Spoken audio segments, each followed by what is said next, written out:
Bonjour, bienvenue pour cette nouvelle semaine. Celle-ci est consacrée au thème de l'abondance. Avant de se poser un petit peu la question inaugurale de la semaine, je vous propose de définir ce qu'est l'abondance. Et avant que je vous donne ma définition de l'abondance, j'aimerais que vous preniez le temps de vous interroger, vous, sur ce que c'est, par la technique que vous voulez. Allez voir un dictionnaire ou pas, et compléter par votre propre perception, puis vous laissez ça dans les commentaires là juste en dessous.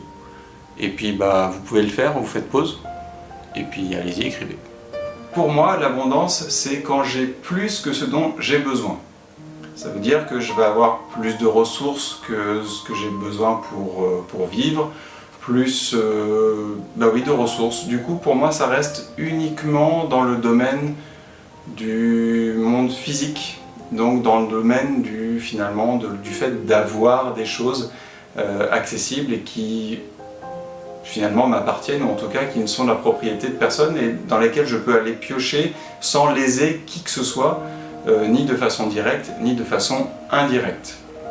Donc ça va exclure le fait d'aller piller une ressource ou aller piocher chez le voisin, etc. Ça va être le fait d'avoir plus que ce dont j'ai besoin. Et ça ne sera pour moi que dans le monde physique et pas du tout dans la partie mentale et émotionnelle. Parce que je ne vois pas comment je peux avoir trop. Je peux être lassé par le fait d'avoir beaucoup de pensées et du coup ce sera trop à mon goût, mais peut-être que ce ne sera pas trop pour quelqu'un d'autre. Remarquez, là c'est pareil pour le physique. Ceci étant, dans le monde émotionnel et mental, je peux me couper et si j'en ai trop, c'est parce que j'ai choisi de me laisser submerger en fait. Donc pour moi, ça s'applique vraiment l'abondance que au niveau du physique et du fait d'avoir quelque chose. Il est important aussi de considérer, après le fait d'avoir trop de quelque chose, le fait opposé, c'est-à-dire le fait finalement de manquer de quelque chose. Donc on peut être, pour moi, dans le monde physique, dans les aspects matériels des choses, dans l'abondance, dans le manque, et puis il y a après toute la gamme entre les deux qui va notamment passer par le fait d'avoir juste ce dont on a besoin, ce qui est nécessaire, sans forcément surplus, sans forcément non plus chercher et racler les fonds de tiroir tout le temps.